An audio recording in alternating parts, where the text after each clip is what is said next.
Swayam Prabha. Digital India. Educated India.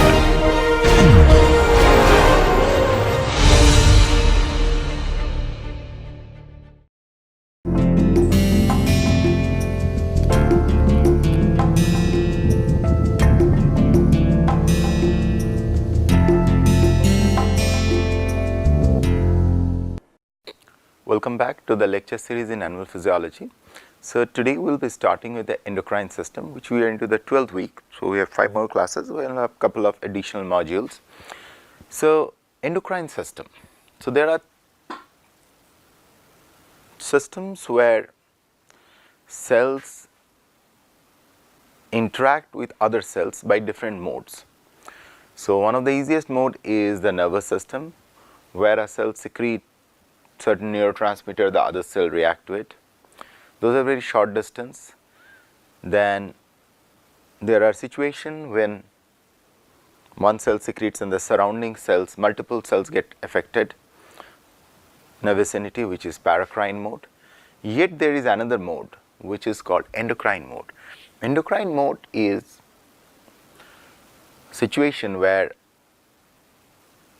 effector cell, or the one which is causing the effect, is sitting at a distance and send a signal to another cell which is far away from there. It is almost like a long distance transmission.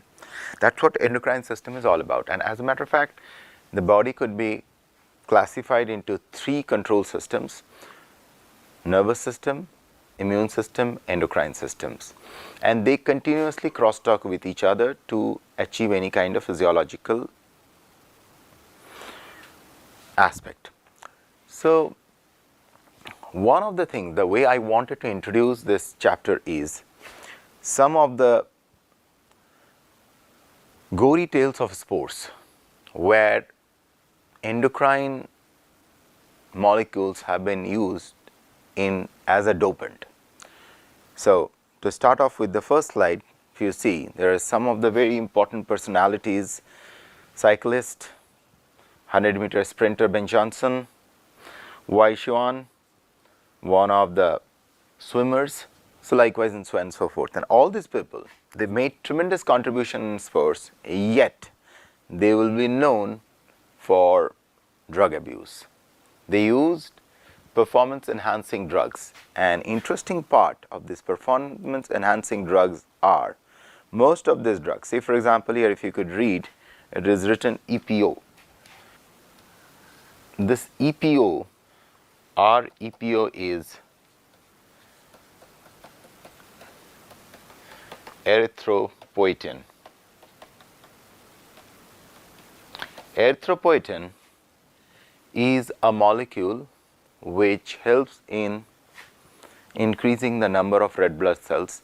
In other words, you are actually enhancing your oxygen carrying capacity, and if your oxygen carrying capacity increases, automatically your performance will increase. Of course, once we'll talk about the blood, in coming lectures we'll talk about how that affects the rheology of the blood or the flow dynamics of the blood. Okay, so if you look at Tour de France, which is a cycling competition, one of the very toughest cycling competition, which is crawls through the Alps, so wonderful landscape. And if you see the way the speed has changed up to 2005, if you look at it, there is always a continuous speed increase among the performers. We really do not know that much of these speed increase is just by sheer practice or some kind of performance enhancing drugs were used. But after this peak, you see there are falls which has happened, and which is a significant amount of fall if you really measure this fall which is happening from the peak. So there are several such events where in sports these kind of drug abuse have been rampant. So the doping dilemma, game theory helps to explain the pervasive abuse of drugs in cycling, baseball and other sports. Okay, so we'll not get into that, but what is important is some of the drugs. Say for example, I talked to you about erythropoietin, then transfusion of blood by blood related blood doping. Then you have these wonderful compound called anabolic steroids. Androstenedione, testosterone, winstrol is the name of analog of this. Then you have the beta agonist. Then you have human growth factor, anti-steroidogenic factor, tamoxifen, okay, which is also used in cancer, liver diseases and blood clots. So, what is important to realize that it is not only that the drug is coming when you are like, you are exclusively taking it to enhance your performance. You may be under treatment of a certain drug, and that drug may enhance your performance. So keep that in mind. It is not that you have planned it. It may happen absolutely by an accident. And most of these drugs, or almost all of them, have something to do with endocrine system. And that is the reason why I am kind of, started with it. Then you have all these weight control diuretics, okay. Then you have diuretics diluting the urine. Then you have amphetamine, epinephrine. Then you have these beta blockers, narcotics, morphine, oxycodone, and series of them. And the common side effects here. Please read through these common side effects. So now we will enter into the endocrine system, which is, as I mentioned, long distance signal transfer. So among the long distance signal transfer, these are the major endocrine organs what we have: hypothalamus, pituitary, which is deep inside the brain, underneath hippocampus. Please do not confuse it with hippocampus. Your pineal, which ensures your day, so circadian rhythm, which is handled by pineal. Thyroid, a very important one, in depth we will discuss. Parathyroid, again this is common. Adrenal, just on top of the kidney, you have, although you haven't covered the kidney yet, but soon we will cover it. Then you have the pancreas. Then you have the ovaries, which is unique to the females. Uterus, which is unique to the female, and the testes, which is unique to the male. Okay.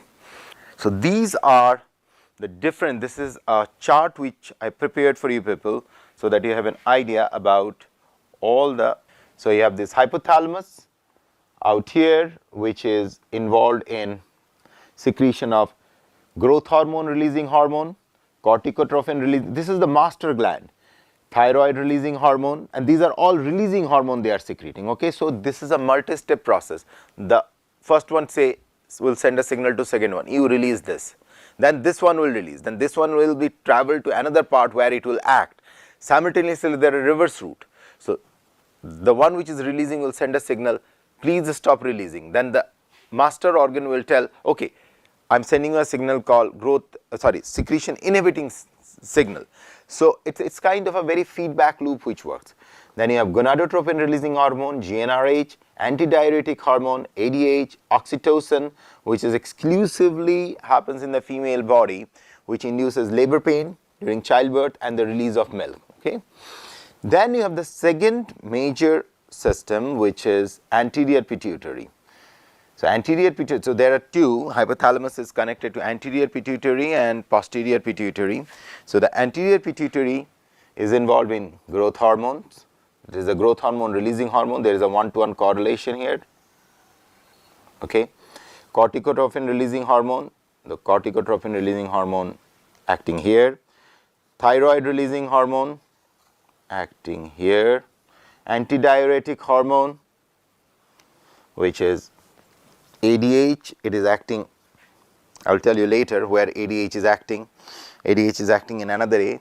Then you have the oxytocin, which is time dependent. Okay.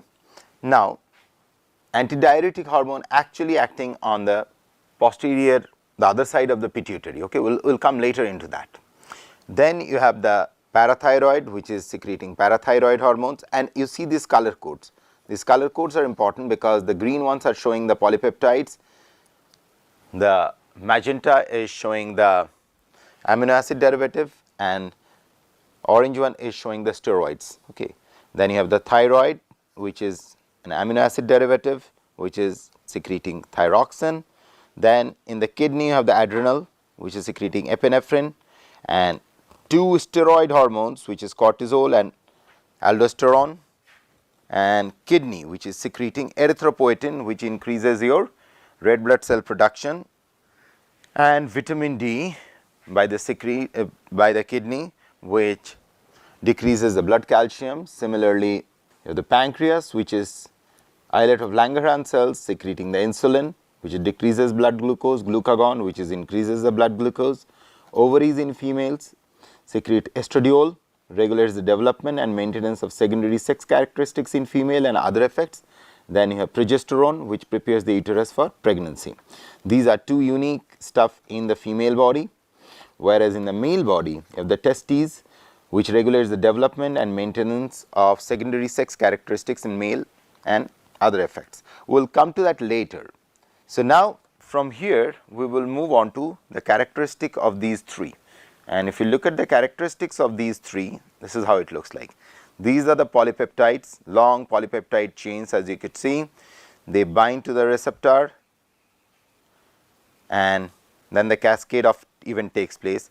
These are not lipid soluble, bind to receptor on the surface of the target cell, whereas the amino acids exactly the same mechanism, they go and bind. These are very small molecules, they go and bind to the surface.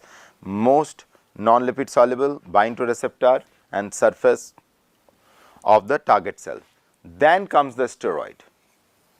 These ones goes through and through. Lipid soluble, binds to receptor inside the target cell, and all these are happening outside the target cell. So, this is the modus operandi by which it works.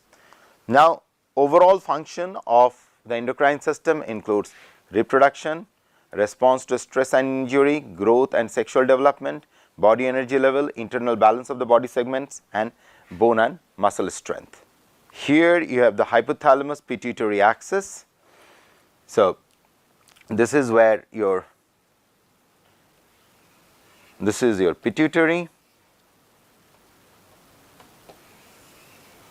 where it is sitting, and this is where your hypothalamus is sitting, and it is the hypothalamus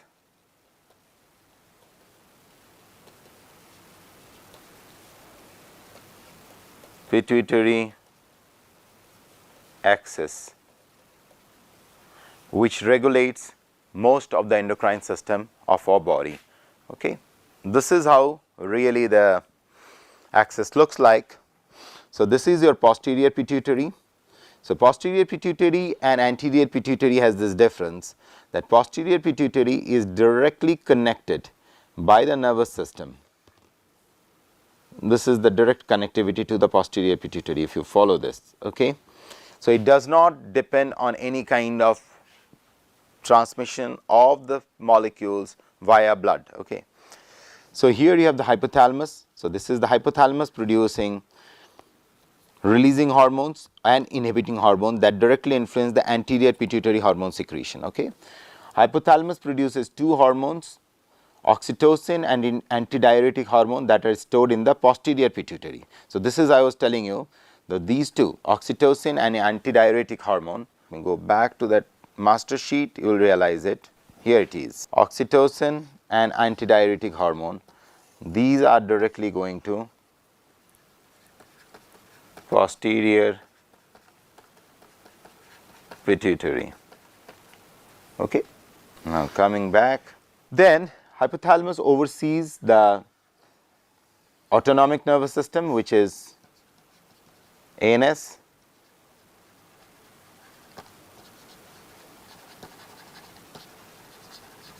where you have epinephrine, norepinephrine, all those stuff secretion happens, thereby helping to stimulate the adrenal medulla via sympathetic innervation. So, this adrenal medulla we are talking about on top of the, you remember on the top of the kidney there is this organ, adrenal medulla. Just to follow up on it, this is where the adrenal is sitting.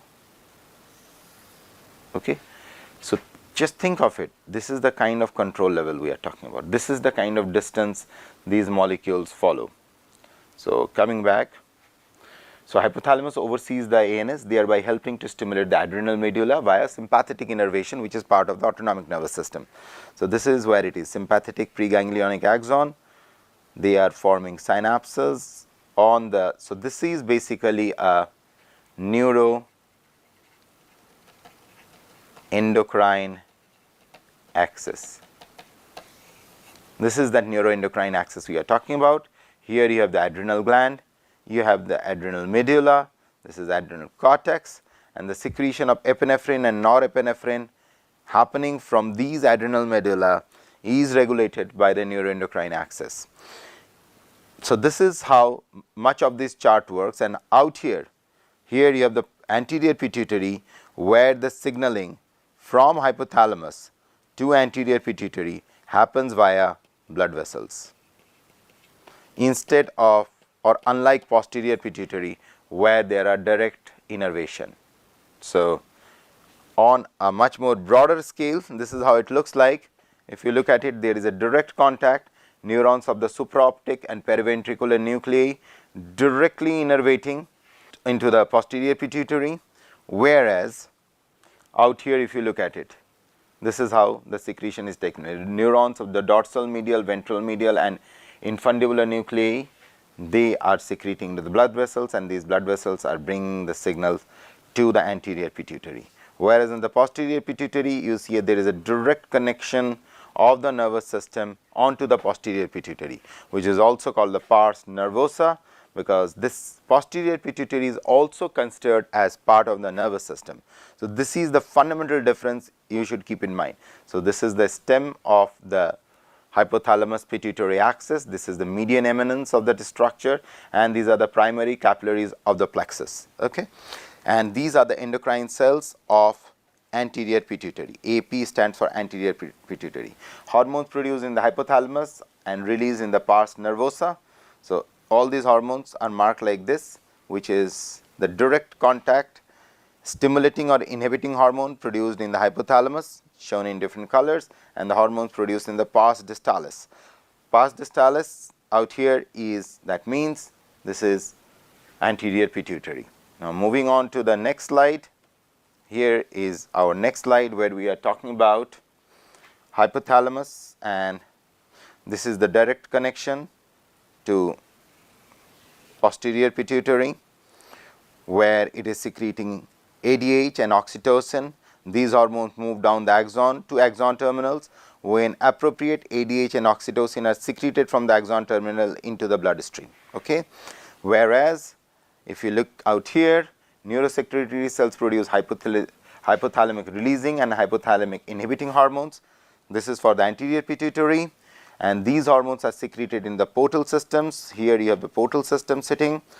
Each type of hypothalamic hormone either stimulates or inhibits production and secretion of anterior pituitary hormones. Okay, and the anterior pituitary secretes its hormone into the bloodstream, which delivers them to the specific tissues, which includes, if you look at the posterior pituitary, it increases ADH secretion, antidiuretic hormone, a smooth muscle contraction in the uterus through oxytocin, and the mammary gland development by the oxytocin. So these are the three things where this is involved. Whereas anterior pituitary, it secretes prolactin, which acts on the mammary gland for the production of milk. Then this influences the thyroid stimulating hormone, which is involved in secretion of thyroxine, which is involved in bone tissue and other things. Then you have adrenal cortex, ACTH, which is secreted by the adrenal cortex. Then you have the ovaries and testes, which are secreting gonadotropin releasing hormone, and all these are being controlled by anterior pituitary at multiple levels of control. Okay, so now next I'll close in here, and then next I'll be moving on to the thyroid. Okay, thyroid stimulating hormones. So thyroid is the next major system which is involved in it. So major source of for the thyroid synthesis, you need iodine. Why you need iodine? If you look at the structure of the thyroid, it exists, it has these iodine molecules. So this is the tyrosine amino acid from where the thyroxine T4 or T3 is being formed, and this is the inactive form. If you compare these two structure, inactive T3 and active T3, okay. So it exists in 3 different molecules, and this is the recombinant one, RT3. So thyroid control is hypothalamus secreting thyroid releasing hormone, activates the anterior pituitary which secretes thyroid stimulating hormone, that tells the thyroid gland to secrete T4 and T3, and the target tissue iodinase enzyme remove the iodine, and it makes T4 convert T4 to T3, and that's T3 is the one which is acting on the target tissue. And there are negative feedback loops where there are excess of T3, then T3 negative feedback loop tells anterior pituitary not to secrete any further T4. Okay, so this is how the axis looks like: hypothalamus, pituitary, thyrotrophin, and here is the thyroid gland, and it is influencing your kidney, liver, heart, and muscle. And hypothalamus, pituitary, thyroid axis. This is that critical axis which governs many of our processes, and this is how much of the transporters of these kind of thyroxine, triiodothyronine molecules takes place, and these are sufficient dietary iodine when thyroid formation is perfectly fine, but in case of insufficient thyroid, you see disease like goiter or hypertrophy of the thyroid gland. And thyroid dysfunction, the hypothyroidism or hyperthyroidism, in both cases there are series of symptoms which are there, and I wish you people to read through it. Okay, we will close in here. In the next class we will talk about the adrenal and all other rest of the endocrine system. Thank you.